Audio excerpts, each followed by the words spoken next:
Vamos agora à entrevista do dia com Denise Campos de Toledo.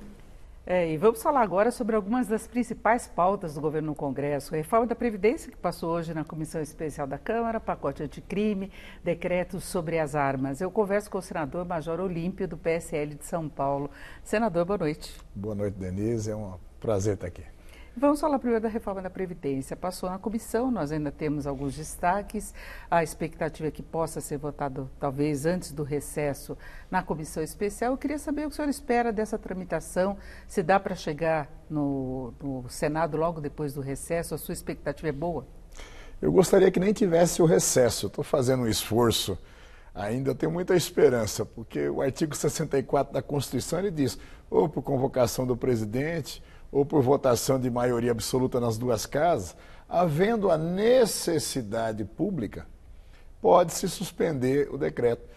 Então, até aproveitando o espaço, eu estou pedindo aos deputados e senadores, mais até aos senadores, que os deputados podem, até o dia 17, entregar votada a reforma da Previdência nos 2 turnos. E 15 dias faz muita diferença. E hoje, para a gente explicar para a população que deputado e senador cansa antes, precisa de 15 dias de férias agora, com o país sangrando, nós não temos outra alternativa a se ter uma mudança no sistema previdenciário, que não é para resolver todos os problemas, é um ponto de partida. Agora o recesso, conseguir a maioria absoluta é complicado. Por isso que nós estamos o tempo todo encarecendo e até pedindo para a população, estimule os nossos parlamentares, vamos dar esses 15 dias pelo país. E olha, se terminar de votar na Câmara, a Câmara pode entrar com o recesso branco, o que faz lá no Senado, pode estar funcionando sem votação de plenário, só a comissão especial, que eu até sou membro lá, da reforma da Previdência já com o projeto. Quando nesses 15 dias dá para ajustarmos o projeto, para nos primeiros dias de agosto fazer a votação em 2 turnos. Agora, senador, tem algumas coisas que ficaram mal resolvidas ainda. Apesar da votação do texto base, tem a questão, por exemplo, das polícias, não é? Que o presidente Bolsonaro tentou interferir diretamente para conseguir algumas mudanças ou alguma flexibilização. Nós conferimos há pouco a matéria. Ainda tem a questão de estados e municípios que alguns governadores querem ver se conseguem, aí, através dos parlamentares, incluir. Como é que o senhor vê essas discussões? Primeiro, em relação às polícias. Em relação às polícias, o que o Bolsonaro está sendo, ele tem a sensibilidade que tem a população. Por isso virou o presidente. É muito difícil você dizer que a situação das polícias ela não deva ser diferenciada.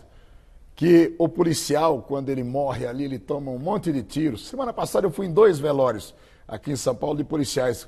Um foi morto domingo no Jardim Ângela, no Jardim Ranieri, e o outro lá em Suzano.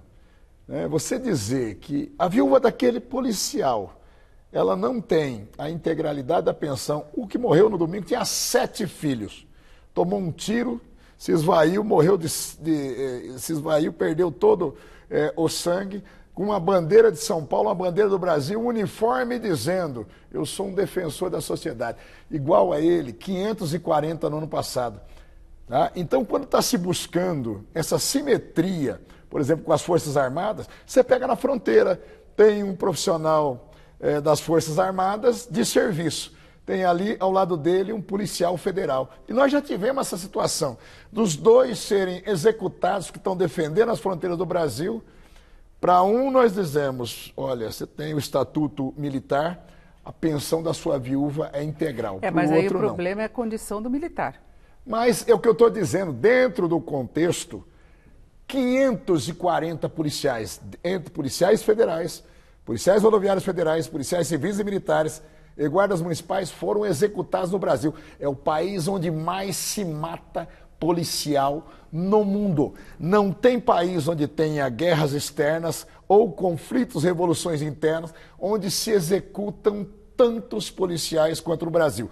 Quando o presidente Bolsonaro, e hoje até num evento nós estávamos juntos, e ele ainda me recomendou, a mim é o Fernando Bezerra, vocês cuidem lá nos ajustes, é uma questão de ajuste. Em relação aos policiais federais, é um ajuste de 2 bilhões de reais em 10 anos. Agora, aí você estava me perguntando, por exemplo, os governadores que fazem o joguinho. Então, eles podem mudar nos estados para a polícia também. 90 bilhões de buraco por ano. Por causa das urnas do ano que vem, eles fazem de conta que falam com os parlamentares, faz um discurso para a população. Então, é uma questão em relação... Então, mas o senhor acha que dá para incluir ainda isso no texto? Tem que incluir. Tanto da polícia como estados e municípios? Perfeitamente, as duas situações, mas a questão da polícia e o mundo todo trata, porque a situação é muito desigual. Você não Mas me já mostra. Tem uma diferença em relação ao cidadão civil lá na reforma da Previdência. Mas... Eu queria colocar uma outra coisa, porque o cidadão civil também é assassinado. A gente tem um problema seríssimo de segurança. Não tenha dúvida, 65 mil por ano. E o discurso de defesa da reforma é acabar com privilégios. Não é privilégio. Não tem nenhum privilégio em relação à polícia nem às Forças Armadas ali. É a excepcionalidade da função. Porque ninguém quer fazer o que esses milhares de homens e mulheres fazem, que é dar a própria vida, o que é mais sagrado. Mas aí os professores o tempo também todo. querem. Nenhum professor, é muito raro um professor ser executado que está na função de professor. Então, eu sou um policial veterano hoje. Mas quando abre, vem essa discussão toda. Mas aquela situação, eu não deixo de ser policial nunca na minha vida. Eu ando armado às 24 horas por dia. Eu não deixo de ser policial. Se tiver alguém sendo assaltado na rua, aqui na Paulista, na hora que eu descer, eu vou agir se eu tiver que morrer na defesa da sociedade. Não é porque eu sou um veterano da polícia, é porque não. E esse é o compromisso de todo policial. Agora, senador, a possibilidade disso ser incluído ainda no texto não pode atrasar a tramitação? Digamos que não haja a suspensão do recesso. Não vai atrasar nos destaques até num acordo amplo. Devem ter caído todos os destaques, eles estão em andamento agora enquanto nós estamos falando ao vivo aqui. Mas no plenário vai voltar a matéria. E aí não sou eu sou senador hoje, eu estou com um veterano à distância, ajudando. Agora, se deixar para colocar isso daí na época, quando for a votação no Senado, aí tem de votar. Não, lá no Senado, tanto isso quanto a reforma dos estados. Por isso que nós queremos resolvido agora. O Senado funcionar como uma casa revisora e não ter que fazer alterações. Mas o Senado também não vai se omitir. Porque aí nós temos 81 senadores, gente muito experiente, que conhece da situação. Você tem muitos ex-governadores lá que sabem a tragédia dos estados, sabe o joguinho que está sendo feito para os governadores agora, que faz um discurso de um jeito e vai para os seus parlamentares e diz outra coisa. Você acha que dá para discutir tudo isso e incluir para votação em plenário e isso tudo acontecer até o dia 17? Tem que acontecer até o dia 17. Tem, né? Mas tem condição política? Tem que acontecer. Essa é uma necessidade para o país. Agora, não vai passar batido sem discutir. Nós temos hoje 36 deputados federais que são policiais, desde delegado de Polícia Federal a agentes penitenciários. 36. Para quem precisa de 308 votos, vai ter que prestar atenção e ouvir 36. Agora, ficou uma insatisfação na própria base e na bancada que reúne as polícias em geral, os representantes, em relação à proposta do governo. Houve insatisfação, houve manifestação contrária, o presidente não soube bem como lidar com essa questão da proposta, né? O presidente é que ele transborda... É que são vários níveis. O presidente ele é transparente. Quando ele falou da questão dos policiais, Paulo Guedes até disse ingenuidade dele. Não é não, é sensibilidade de quem teve 57 milhões de votos. E é o que a população faz, uma pesquisa para a população. Você quer que trate, não é com privilégio, mas um tratamento diferenciado aos policiais que morrem verdadeiramente na defesa, e são coisas mínimas. Se você for pegar um policial durante a sua carreira, o volume de horas trabalhadas, que é o que é contado no mundo civilizado, em todos os países, para efeito de horas trabalhadas, transborda e passa em muito. Um policial militar que ele trabalha numa jornada de 12 para 36, quando falta 15 minutos para terminar o serviço, ele pega um flagrante. Ele não para assim, não, opa, tá aqui o relógio de ponta e vai embora. Ele fica mais 12, 24, 36 horas para fazer a lavratura disso, para fazer o registro. Isso é dedicação exclusiva ao país. Agora, como é que o senhor vê o projeto separado dos militares, especificamente, que vai ser discutido depois? Eu já não concordei nisso, mas não era questão de concordar. A iniciativa foi do Executivo. Eu gostaria que estivesse junto. Porque eu estou dizendo exatamente o mesmo tratamento que eu defendo para as Forças Armadas, pela especificidade do defensor do país, eu defendo para aqueles que estão defendendo o país e defendendo a população todo dia. Com uma diferença.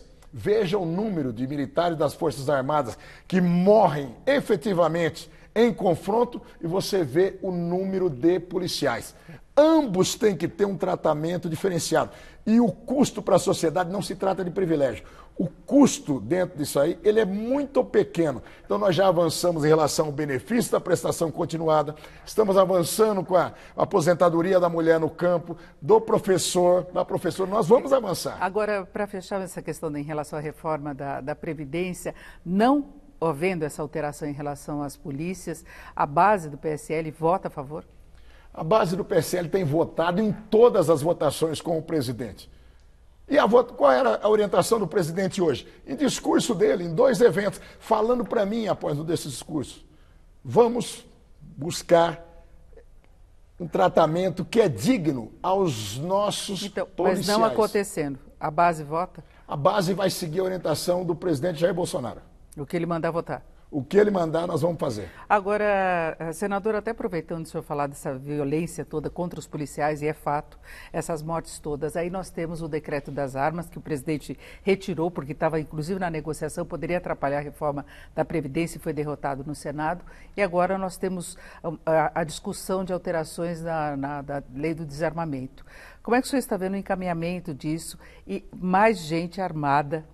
Isso não contradiz um pouco essa violência? Porque os policiais são vítimas de violência. Hoje nós tivemos uma audiência pública, porque eu apresentei um projeto trazendo todos os conteúdos para alteração no Estatuto do Desarmamento que estavam nos decretos do presidente. E na audiência pública, onde discutimos lá no Senado justamente isso. A política de desarmamento no país foi uma farsa. Nós tiramos a condição do cidadão se defender, desde que tenha critérios, ninguém está falando em armamento indiscriminado para ninguém, e nós empoderamos o criminoso. Essa é a grande verdade. Eu até disse hoje lá, o bandido, o cara que está fora da lei, ele já tem a arma que quer, no calibre que quer, do jeito que ele quer aqui no Brasil. Eu estou falando de outro tipo de violência, violência urbana, no dia a dia, das pessoas terem mais acesso à arma. Não é um risco? De forma nenhuma. A arma sob controle, nós já temos uma arma sob controle. Veja o número de armas legais, o indivíduo que tem a arma sua regular, que ele tem a posse ou porte, que ele está envolvido na criminalidade. É raríssimo. Mas o Senado rejeitou o decreto do Por presidente. isso, porque o Senado rejeitou, não foi sobre o mérito de arma não arma. Foi do entendimento, a maioria dos parlamentares entendeu que o Executivo extrapolou nas suas competências e por decreto mudou a lei. Por isso que eu trouxe no meu projeto, para dentro do projeto, os conteúdos que estavam nos decretos, justamente para dar sustentação jurídica para isso. E eu acredito que nós vamos votar no Senado, vamos votar na Câmara e nós vamos ter as alterações pertinentes em relação à posse de armas, o porte de armas, o comércio e importação de armas e munição e a sedimentação da condição dos chamados CACs, colecionadores, atiradores e caçadores. Agora tem também o pacote anticrime, né, que há uma urgência em relação a isso, porque muda muita coisa em relação até prisão em segunda instância. Houve poucas alterações no projeto que já está sendo discutido. Qual a sua expectativa em relação a isso? Isso nós precisamos votar para ontem. Nós já tivemos a relatoria. Eu fui um dos autores, junto com a senadora Lisiane e alguns outros senadores, dos mesmos conteúdos do pacote anticrime que o Moro apresentou, e aí a entrada é pela Câmara, nós apresentamos pelo Senado. Já tem as relatorias prontas. Semana que vem nós começamos a debater e nós ainda temos uma esperança grande de até o dia 17, eu torço para que não tenha um recesso, mas até o dia 17 nós entregarmos votado no Senado os projetos do pacote anticrime. A única alteração que teve, até atendendo a reivindicação das mulheres, foi a retirada da violência e emoção, como uma das situações que pode levar à isenção de pena. Não, como é que a você vê essa questão da alteração? violenta emoção, eu vou divergir. O Marcos Duval é meu amigo, mas o sentido da lei ali não está falando da violenta emoção para o feminicídio, para a violência doméstica. Não, é quando na atividade policial, é uma excludente para o policial quando ele está em ação. Porque está dizendo o Moro no projeto, olha, polícia é de carne e osso, tem medo também, se emociona. Você já teve, eu já tive... mas tem o excludente agora especificado no caso de violência doméstica, familiar. Não está dizendo em violência doméstica ali. Não, mas mudando agora, o relator quer alterar isso, né? Eu não vou discutir com ele está tirando o conteúdo. Não será no detalhe que nós vamos prejudicar o todo. Mas eu estou dizendo que a preocupação dele, o que foi divulgado pela imprensa, não se aplica ao caso de violência doméstica. Agora, o senhor vê doméstica. condição de o Congresso encaminhar todas essas pautas que são relevantes, que têm divergências até o segundo semestre agora inteiro, a gente conclui todos esses pacotes? Eu tenho muita esperança, né? Se priorizou a reforma da Previdência agora, porque é a sangria desatada. Aquela ali é a hemorragia, nós temos que estancar a hemorragia e depois ir corrigindo outras situações. O pacote anticrime, a reforma tributária, o avanço com privatizações, com o programa de privatizações, isso tem que acontecer de qualquer forma. E a gente espera que isso comece a se concretizar exatamente nesse segundo semestre. Agora, o senhor vê no Congresso uma tentativa de se ter uma agenda paralela do governo, como se fala muito. Inclusive, o Congresso tem algumas iniciativas como a reforma tributária, né? Hoje, o ministro Paulo Guedes, aqui em São Paulo, até disse que ele vai apresentar o projeto deles, do Ministério, e depois, de repente, eles podem até ser unidos e se fazer um ajuste. Isso eu entendo que é o conflito positivo. Quem dera o tempo todo nós ficássemos disputando para quem vai fazer melhor e mais rápido para o país. Quem vai fazer mais, né? Seria ótimo esse tipo de conflito positivo de competência e nós parássemos, às vezes, de travar. Olha, vamos ver se a gente trava aqui, vamos impor uma derrota para o executivo aqui. Nós temos que parar com isso. As eleições já ficaram lá nas urnas. Agora o país está parado na economia, a população na miséria, precisando ter investimentos, precisando desburocratizar o país. Essa é a hora, sim, do Congresso entrar em campo e dizer, ó, eu vou ser melhor do que o projeto que o Executivo está mandando. Produtividade. Isso é muito bom. Agora, antes de encerrarmos, eu quero falar da Prefeitura de São Paulo. Opa. Seu nome já foi cogitado algumas vezes, mas aí nós temos no seu partido também Joyce Hasselmann dizendo que teria o apoio do presidente Bolsonaro. Como é que o senhor vê o cenário para as eleições do que se refere ao seu partido ano que vem? Olha, em primeiro lugar, o Major Olímpio não será, o Major Olímpio não vai dorear e dizer vou sair candidato, depois não saio. Eu não serei candidato à Prefeitura de São Paulo. Eu tenho um compromisso com a população agora. O meu papel, eu sou líder do PSL lá no Senado, eu tenho que estar lá dentro da trincheira, defendendo os projetos de governo, defendendo o programa de governo do Bolsonaro. Essa é a minha missão lá. Agora, o partido tem ótimos quadros, dentre eles a própria Joyce, fez mais de 1 milhão de votos. O senhor apoiaria o nome dela? Se ela for a candidata do partido, sim. Eu defendi que viesse para o partido o Zé Luiz da Atena. Nós temos Luiz Felipe de Orleans e Bragança. Nós temos a Janaína Pascoal, que fez 2 milhões de votos, foi o parlamentar em eleições proporcionais mais votada da história do Brasil. Então nós temos ótimos quadros. Agora, nós não temos nem ainda a executiva municipal na cidade de São Paulo, que está suspenso judicialmente por falta de prestação de contas em gestões anteriores. Quanto mais o partido, nesse momento, discutir candidaturas. Lá para frente vai se ver isso, ver quem se habilita, se faz prévias. Então é isso, nós vamos fechando por aqui. Senador Major Olímpio, muito obrigada pela sua participação. Uma boa noite. Eu que agradeço. Laerte, Luciana.